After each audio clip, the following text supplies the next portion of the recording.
prečo sa to zdá pravdivé, kde sú nejaké pochybnosti, aké emócie to v nás vyvoláva, ktoré z tých emócií sú ako keby v poriadku. Ale treba aj to, že keď teda ako mám nejaké obavy, hej, a že chcem nejak prezentovať svoj názor na sociálnych sieťach, ako veci povedať inak, aby nikoho neurážali, aby nenadávali druhým a tak ďalej. A potom si to tam v učebniciach prepisujem, že aha, tak toto na nich nefungovalo, skúsime to nejak inak. No a tak. Takže si prešla od učenia detí k učeniu učiteľov? No ono je to skôr také, že ako by som povedala, že súbežné, hej? Lebo ono sa nedá učiť učiteľov a rozprávať im, ako majú učiť, keď to človek sám nerobí. Vítajte v podcaste EduClick, novom podcaste firmy Akadémia Alexandra, ktorá sa zaoberá tvorbou učebníc, vzdelávaním učiteľov a ich podporou najmä v oblasti digitálnych technológií. Keď počujeme predmet informatika, môžeme si predstaviť nejakú tvorbu programov, nejaké sedenie pri počítači a ťažké klikanie, ale informatika je v prvom rade o myslení, o kritickom myslení, o analýze problémov, o správnom kladení otázok. A to sú oblasti, ktoré prenikajú do všetkých predmetov našich škôl, nielen do informatiky samotnej. No a EduClick bude priestor, kde sa práve tomuto predmetu budeme venovať. Budeme tu pre tých, ktorí s informatikou začínajú, pre tých, ktorí sú už ako ostrielaní informatici, ale budeme tu proste pre vás. Tak vítajte. Dnes sa budem rozprávať s Evkou Uličnou. Evka je majiteľka firmy Akadémia Alexandra, zároveň je učiteľkou informatiky na Spojenej evanjelickej škole v Martine a je tiež mentorkou v regionálnom centre podpory učiteľov v Martine. Evka má 2 deti. Áno. Má 2 deti, veľmi šikovné deti a rada si chodí oddychnúť do záhradky. Vítaj, Evka. Ďakujem. Vítam. Ja som veľmi rada, že sme sa takto mohli stretnúť, aby sme sa pozhovárali na túto veľmi zaujímavú tému, ktorou je informatika. Pre niekoho to môže byť naozaj studňa neznámych informácií, pre niekoho to naozaj môže byť iba počítač, môže to byť pre neho iba nejaký AI nástroj. Pre niekoho je to postrach. Pre niekoho postrach, áno. A ja by som sa ťa takto na úvod opýtala. Čo ťa priviedlo k informatike? Ako si sa k nej dostala? Aký je tvoj príbeh s informatikou? Povedz nám. No, môj príbeh určite nie je priamy. Že by som si povedala niekedy v 18, áno, informatika to je moje. Skôr som sa k nej dostala tak postupne. Vyštudovala som pôvodne matematiku, chémiu a k informatike som sa dostala až neskôr a dorobila si ju. No a vlastne také tie prvé kroky s informatikou súviseli s projektom Infovek, ktorý tu bol pred rokmi a tí starší učitelia si ho určite pamätajú. Tí mladší už asi nevedia, o čom je reč. No a v tom čase vlastne prišla skupinka ľudí s takou myšlienkou, že by bolo fajn, keby na školách boli aj nejaké počítače.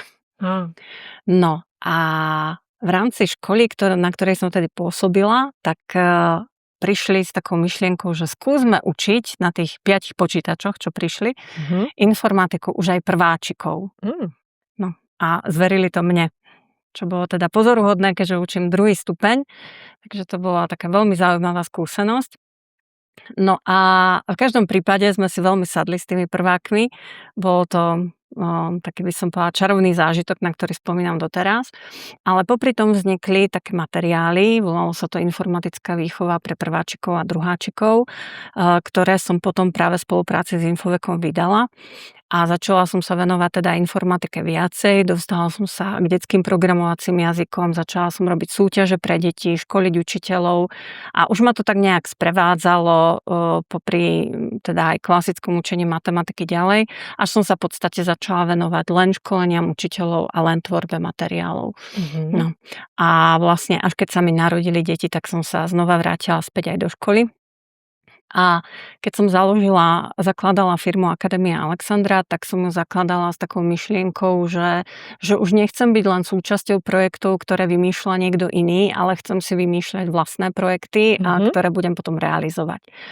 A vlastne nejak v tom čase som prizvala do firmy ešte aj partnerku ďalšiu, Maťku Chalachánovú, a spolu sme začali tvoriť učebnice, ona pre prvý stupeň a ja pre druhý stupeň.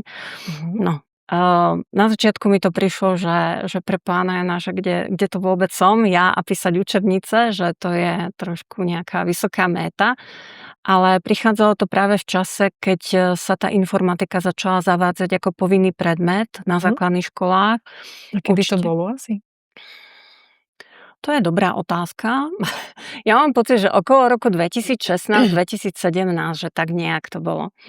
A doteraz si pamätám, ako som na školeniach pre učiteľov, jak sme si spoločne čítali ten prvý štátny vzdelávací program z informatiky a tí učiteľia na to tak pozerali a vraví, že to čo presne znamená. Bola tam taká kapitola, že štruktúry a oni, že to čo? A ja som si uvedomila, že tí učitelia potrebujú pomoc a že by im strašne bolo osožné, keby sa naozaj vytvorili učebnice, ktoré myslia aj na to, že tú informatiku nie vždy učia kvalifikovaní učitelia, respektíve, že tá informatika sa aj mení a aj to, že boli kvalifikovaní treba pred 10 rokmi, nemusí znamená, že teraz im to bude niečo platné alebo že im to bude minimálne platné. Takže tak nejak akože vznikla tá myšlienka.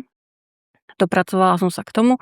No a popri tom samozrejme som nechcela, aby som tvorila tú informatiku len tak od stola, takže som sa vrátila aj k učeniu a vlastne tie deti na evangelickej škole to síce doteraz netušili a možno ak si toto nevypočujú, tak ani tušiť nebudú, že sú také pokusné králiky, na ktorých si to testujem a potom si to tam v učebniciach prepisujem, že aha, tak toto na nich nefungovalo, skúsime to nejak inak.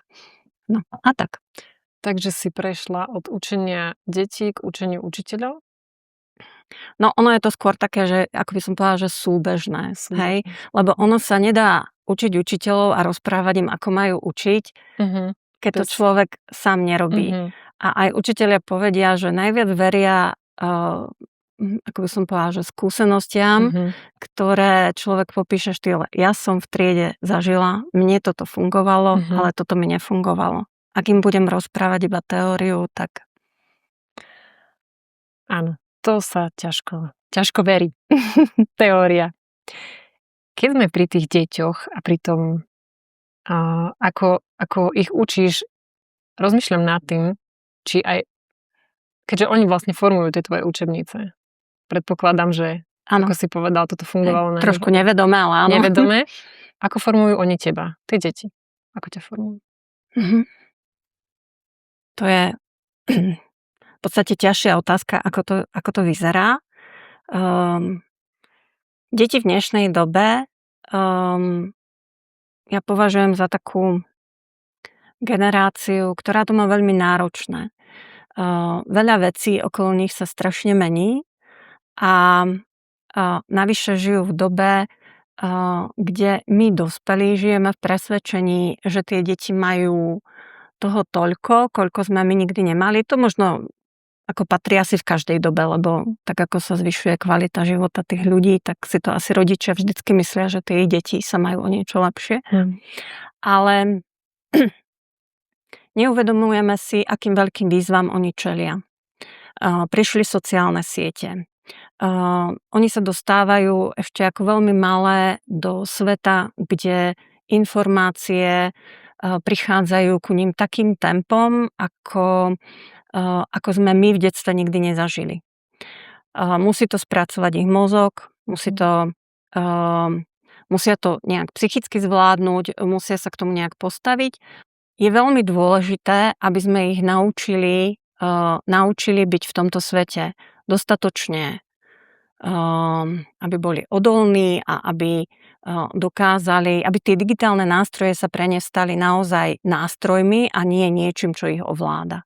Takže v tomto smere by som povedala, že to, čo vidím medzi tými deťmi, tak sa snažím potom pretaviť do tých učebníc, lebo deti mi v podstate tým, ako reagujú, nad čím rozmýšľajú, ako žijú, mi viac menej reflektujú tie potreby, ktoré my do tých učebníc musíme nejak zakomponovať. A môžem sa opýtať, tieto učebnice, ako si spomínala, tú kvalifikáciu učiteľov? Tieto učebnice vedie využiť každý učiteľ? A musím byť vyštudovaný informatik, aby som to vedela použiť, alebo je to, keď niekomu tak pristane na stole, budeš učiť informatiku. Držíme ti palce. Áno. A určite človek povie, jupi, presne o tomto som sníval, že budem učiť niečo, čo som v živote neučil. Hej. Lebo viem sa orientovať na internete, tak čo by som neučil informatiku. Áno, býva to problém na veľa školách, pretože ten úväzok pre učiteľa informatiky je častokrát veľmi malý a zamestnávať kvôli tomu kvalifikovaného učiteľa informatiky niekedy môže byť problém, ale samozrejme aj zohnať kvalifikovaného učiteľa informatiky je problém. Takže realita na školách je taká, že častokrát naozaj sa tá informatika pridáva k úväzku ako taký doplnok. No a v tom momente ten učiteľ môže tomu zaujať dva postoje. Jeden je, že si povie, že no tak to nejak prežijem. Hej. A oni vedia, že som nekvalifikovaný, tak ako keď mi to dali učiť, tak je to ich maslo a za dôsledky neručím. A ja to chápem, hej, kedysi som učila technickú výchovu, učila som deti variť a tiež by som za výsledky neručila, hej, ako to vtedy dopadlo. No a potom je druhá možnosť, že si povieme, dobre, tá informatika je pre tie deti veľmi dôležitá, či som alebo nie som kvalifikovaný, je potrebné tie deti niečo naučiť, ale potrebujem podporu. A tá podpora je veľmi dôležité, aby bola kvalitná. A čím by som povedala, čím som väčší začiatočník, tak tým tú podporu potrebujem kvalitnejšiu. To znamená, že jasné, že ja si v tejto chvíli robím trochu reklamu, ale my sme naozaj vytvárali tie učebnice s tým, že sme vnímali, že tí učitelia toto potrebujú a že tá podpora nemôže byť len nejaká, akože dáme vám nejaké prezentácie, nejak to ako tým deťom premietnite, hej, a urobte si cvičenie, vyhľadajte na internete a ide sa. Ale že sme si naozaj zadefinovali, že toto a toto sú oblasti, kde majú učitelia problémy. Toto vedia zvládnuť, aj keď sú len bežní užívateľia a tým pádom tam sme sa snažili ako keby tú podporu zvýšiť. Takže neponúkame v podstate len učebnice, vytvorili sme učebnice, ale vytvorili sme k nim aj metodické materiály a robíme aj vzdelávania, najmä v tých oblastiach, ktoré sú pre tých učiteľov ťažké, alebo sú napríklad nové, hej, čo sa týka napríklad umelej inteligencie a učiteľ informatiky, či kvalifikovaný, či nekvalifikovaný, vždycky má tú veľkú nevýhodu, že tá informatika má strašne široký záber a aby každý deň prišiel a zisťoval, čo nového zase svet v oblasti informatiky objavil, tak to nie je celkom reálne. Čiže on vlastne dostane spôsob alebo dostane nástroj, ktorý môže používať, ktorý, povedzme, pravidelne updateujete vy? Áno, a keď si povie, že ale toto ja neovládam, napríklad, ale ja neviem programovať. Hej. Stačí mi tá učebnica? No tak pri programovaní poviem, že nie, nestačí, hej, lebo my v tých oblastiach predsa potrebujeme my ako keby trošku za tými deťmi. Hej. My vám tam dáme zadania, my vám tam dáme správne riešenia, ale proste potrebujete to trošku ako keby prežuť s niekým a keď sa človek niečo učí, tak áno, sú proste aplikácie, ktoré pozriem si manuál a viem, ako sa s tým robí. Ale samotné to programovanie, to je taká, by som povedala, špecifická oblasť sama o sebe. A na čo je to dobre vedieť? Keď sme už pri tom, na čo je dobre vedieť programovať? No, ty si jak deti, oni sa tiež tak pýtajú. To prečo? Áno. Na čo mi to bude? Hej, kedysi som počula na jednom českom fóre učiteľov povedať takú vec, čo mi pripadala, že to nie. Že dieťa, ktoré sa chce stať programátorom, sa naučí programovať aj samé. No. Tak ja hovorím, že no dobre, tak to, ktoré by chce byť fyzikom, tak nech si same naštuduje fyziku, to, ktoré chce byť historikom, nech si same naštuduje históriu. Veď prečítať si historické knižky vie každý.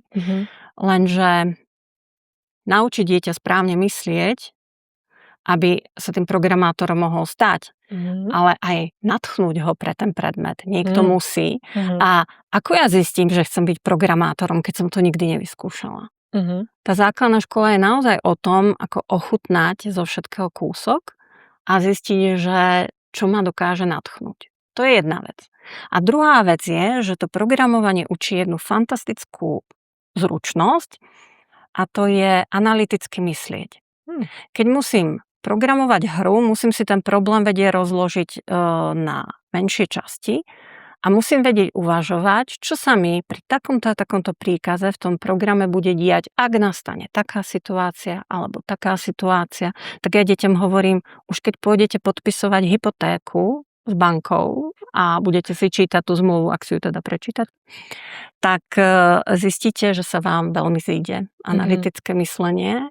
Alebo keď s hockým uzatvárate zmluvu napríklad so svojím zamestnávateľom, tak je dobré vedieť analyticky myslieť a povedať si, ak za takýchto podmienok mi nastane taká situácia, aké dôsledky z toho pre mňa vyplývajú. No. A to je programovanie. No.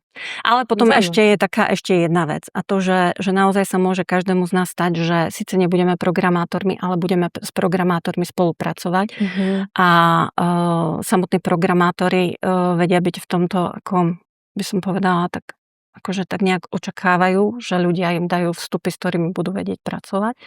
Takže je sympatické, keď to robia, áno. Áno. Sú veľmi nadšení, keď na takého človeka narazia. Hej. Čiže tam je potom ďalšia vec, že ak sa aj programovaniu nebudeme venovať profesionálne, tak minimálne budeme vedieť komunikovať s tým programátorom, lebo budeme chápať tej logike programovania, že čo odo mňa vlastne asi chce. Aká je taká špecifická oblasť informatiky, ktorá teba najviac baví a prípada ti najviac fascinujúca? No, kedysi to bolo programovanie, ale už nie je, aj keď ho mám veľmi rada, keď ho deti učím, ale veľmi ma zaujíma, alebo ma začalo fascinovať taký ten svet sociálnych sietí, svet hoaxov, dezinformácií, tých algoritmov, ktoré nejakým spôsobom s nami manipulujú. A príde mi ako obrovská výzva naučiť deti tak kriticky myslieť, že to prekúknú. Takže ja to berem ako taký, čo ja viem, súboj s tým digitálnym svetom, že naučím tie deti sa mu postaviť a poviem tak, aby vedeli povedať, toto je blbosť, tu nás so mnou cvičíš, tak toto nebude. A zároveň, aby ich tak naučiť, že vo chvíli, keď prichádzajú do toho digitálneho sveta, v ktorom oni naozaj trávia veľmi veľa času, tak by nemali prestať byť slušnými ľuďmi. A to je ďalšia taká výzva. Že učme deti byť šikovné, profesionálne, učme ich, aby proste naozaj niečo vedeli a dokázali byť úspešní v práci a pritom ich naučme byť dobrými ľuďmi. To znie veľmi dobre. Predtým, než sme začali natáčať, sme sa rozprávali aj ohľadom reformy školstva, ktorá prichádza do hry od septembra 2026. Tak mi povedz, čo by si s ohľadom na informatiku povedala k tejto téme? Aký je tvoj pohľad na túto vec? Hej. Reforma ako taká v podstate už naplno začína teraz od septembra, keď už do nej musia vstúpiť všetky školy, ale začína ešte len prvým ročníkom, čiže ono to pár rokov potrvá, kým ako keby bude takým tým prevládajúcim elementom na tých školách. V každom prípade pri informatike, ako by som povedala, že došlo k tomu, že v obsahu informatiky sa reflektovalo na to, že do tej informatiky prišli nové témy, čiže v tom je to super, že tie nové témy sú už v tom štátnom vzdelávacom programe zachytené. A to sú ktoré? To sú napríklad naozaj ako tie dezinformácie, práce celkovo s informáciami, vedie kriticky spracovať informácie, takže to by, umelá inteligencia je tam zapracovaná, to je akože veľmi také ako téma číslo 1. No, ale na druhej strane sa nejakým spôsobom nezvýšila jej dotácia, čiže stále je to od 3. po 8. ročník 1 hodina týždenne, čo je v celku málo. Takže ja trošičku do toho idem s takým strachom, že či to zvládneme ako keby s tými deťmi prejsť na jednej strane kvalitne a na druhej strane prejsť s nimi naozaj všetko, čo prejsť potrebujú. A tak nejak dúfam, že školy využijú aj tie voliteľné, alebo teda tie hodiny, ktoré majú navyše, a ktoré si môžu rozmiestniť, aby zvážili ako samozrejme aj svoje možnosti, ale aby nejakým spôsobom tú informatiku preniesli aj do tých ďalších predmetov, tak aby sa naozaj pre tie deti stala zručnosťou, s ktorou v tej praxi budú raz úspešní. To je jedna taká téma. A potom taká druhá téma, ktorá mne sa v reforme strašne páči, je tzv. Výchova charakteru. To tu ešte nebolo. Hej? To je to, čo sa má deť doma? Áno, to sa tak kedysi hovorilo, že my vaše deti učíme, vy ich doma vychovávate. A teraz už to skôr tak hovoríme, že my vaše deti učíme a vychovávame ich spoločne s vami. Hej? Ako keď sa bavíme s rodičmi.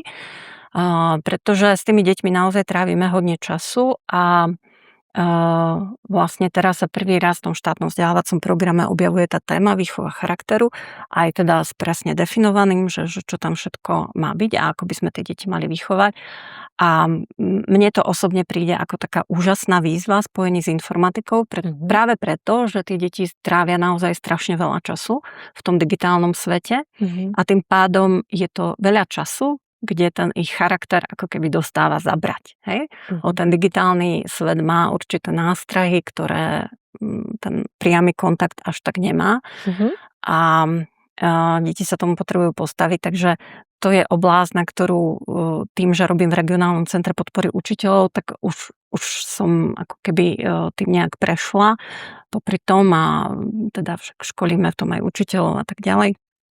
Tak už teraz vlastne do tých učebníc som sa snažila tieto veci ako vložiť a nejak, aby to tam bolo pokryté a aby aj tým smerom ako keby diskusie na tej informatike šli. Ale celkovo sa na to ako keby veľmi teším, lebo mi to príde, že to je... Keď je niečo zaujímavá výzva, tak sa na to teším. Tak. A teda táto výchova charakteru, ona má byť akoby taká prierezová téma vo všetkých predmetoch, alebo sa týka iba informatiky? Áno, ona by dokonca mala byť... osobitný predmet? Nie. Niektoré školy si to tak môžu vyriešiť. Tej školskej reforme je dané strašne veľa slobody. Že škola si proste má štátny vzdelávací program, sú dané cykly a čo s tým bude robiť je na nej. Ako môže si to naozaj prispôsobiť oblasti, v ktorej žije, typu detí, ktoré tam chodia a tak ďalej. A niektoré školy naozaj ako zvažujú aj to, že áno, dajú si to ako samostatný predmet, ale naozaj by to malo byť niečo, čo je ako keby v každom predmete a v čom sú tí učitelia, všetci učitelia tej školy konzistentní. Čiže nemalo by to byť len niečo také, že ako keby intuitívne, že aha, ja to tak cítim, tak ja tu na tie deti takto ako budem viesť, ale že malo by to byť niečo, na čom sa ako keby škola zhodne, že dobre, akože v takýchto veciach ich budeme takto a takto podporovať, aby sme ich niekam doviedli, aby sme teda budovali nie len ich vedomosti, ale aj ich charakter a potom by sa to malo ako keby systematicky naplňať. Nie je to jednoduchá vec a určite to potrvá niekoľko rokov, kým sa to na školách zavedie a to je ten optimistický scenár, že niekoľko rokov, ale tak je sa na čo tešiť. A keby som si predstavila, že som riaditeľka školy, a teraz prichádza táto reforma a ja napríklad nemám nejakých kvalifikovaných učiteľov informatiky, tak čo mám robiť, ako sa zariadiť? Čo by si mi odporúčila? Odporúčila by som takto. V prvom rade je potrebné si uvedomiť, že tá informatika je naozaj veľmi dôležitá. To, že je jeden deň, 1 hodinu v týždni, je úplne irelevantné. Digitálne technológie jednoducho už teraz sú v svete detí a až prídu do praxe, tak tam budú ešte viacej. Že až tak, že si to teraz nevieme predstaviť. A ak my tú informatiku pojmeme tak, že proste toto nejak zaplátame, hej, a je nám to v zásade jedno, tak tým deťom ako keby bereme veľmi dôležité karty, ktoré do života potrebujú. No, takže keby som bola na mieste riaditeľa a poviem si, že aha, je to dôležité, alebo keby som mohla nejakému riaditeľovi tak odporučiť v dobrom, tak by som povedala, že dobre, vyberte učiteľa, ktorému na tom bude záležať, to je jedna vec, a potom poskytnite mu maximálnu podporu. Ak sa potrebuje vzdelávať, dajte mu čas na to vzdelávanie. Ak potrebuje nejaké vybavenie, pošpekulujte, ako ho získať. Ak sa potrebuje poradiť, ak na tom potrebuje nejakým spôsobom zapracovať, proste buďte tu pre neho. Není to jednoduché, ale je to niečo, čím sa potom môžete pochváliť rodičom, že aha, my tu na tie deti pamätáme a chceme, aby raz boli v praxi uplatniteľní. A ako môže vyzerať taká efektívna hodina informatiky s nástrojmi, ktoré máme k dispozícii v podstate? Efektívna? Asi to nie je len, že posadíme sa za počítač, štikneme štart a prihlásime sa do konta. Nie. No. Ale na začiatku to treba urobiť. Áno, bez toho sa moc ďaleko základ úspechu, áno. Hej. Dobre. Je jedno, že či je to informatika, alebo či je to nejaký iný predmet. Určite je dobré, keď na začiatku je nejaká výzva. Hej. Že dáme ako deťom výzvu si niekedy ty dala deťom, povedz. Ukázala som im napríklad taký, akože samozrejme zamazaný zdroj a tak ďalej, že ukázala som im status zo sociálnych sietí, ktorý bol hodne rasistický, štvavý, dezinformačný a tak ďalej, ale pôsobil veľmi reálne. A začali sme sa rozprávať, že prečo sa to zdá pravdivé, kde sú nejaké pochybnosti, aké emócie to v nás vyvoláva, ktoré z tých emócií sú ako keby v poriadku.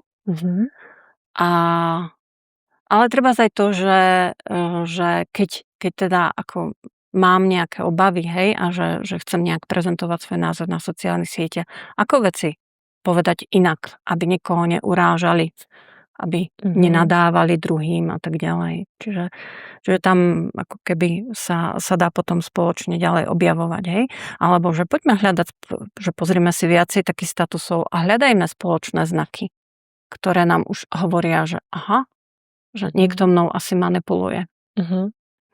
Keď niekto povie z neovereného zdroja, alebo ja neviem, od môjho dobrého známeho som sa dozvedel a tak ďalej. Hej. Ono to pôsobí na prvý pohľad, aha, veď to mám z nejakého zdroja. No, ale skrývajú sa za tým ďalšie veci. Takže dobré je začať s nejakou výzvou a dávať deťom cieľ na tej hodine. V zmysle, že tu nás sa chceme dostať, aby deti vedeli na konci hodiny definovať, či boli alebo neboli úspešné. Tak to sú také moje. A potom klásť veľa otázok. To milujem. Hej, veľa otázok. Ty dávaš otázky im, alebo oni tebe? Najprv musíme začať klásť otázky my im. A keď to prejde do toho, že oni sa začnú pýtať, tak to je už úplne super, to sme vyhrali. A aké sú teraz deti? Aké sú deti, ktoré učíš ty? Aké sú špecifika dnešných detí, povedzme? Sú otvorenejšie, by som povedala, sú odvážnejšie v komunikácii. Keď ich človek nudí, tak sa to s absolútnym kľudom akože dajú najavo. Hej. Keby niektoré otrávené pohľady vedeli otráviť, tak myslím, že väčšina nás učiteľov už nežije. No ale na druhej strane, keď chcú, tak vedia premýšľať, vedia argumentovať, vedia komunikovať, len proste musia chcieť. Hej. Veľmi oceňujú, keď ich človek nepodceňuje, keď ich bere ako partnerov a keď sa zaujíma o ich názory. Evi, ďakujem ti veľmi pekne za rozhovor a chcela som ešte takto na záver, či by si vedela jednu vetu povedať nám, takú, čo by si mohli z tohto celého zobrať tí, ktorí nás teraz pozerajú. Je niečo také, čo si môžu zapamätať? Dobre. Asi by som povedala toto, že ak od septembra učíte informatiku, nebojte sa byť náročný na zdroje, z ktorých budete čerpať. Nebojte sa byť náročný na nás, ale aj na hocikoho iného, koho si vyberiete. A žiadajte podporu. Euka, ďakujem ti veľmi pekne za rozhovor. A ja ti ďakujem za celé toto. Tešíme sa. Pozdravujeme z Akadémie Alexandra z podcastu EduClick a tešíme sa na budúce.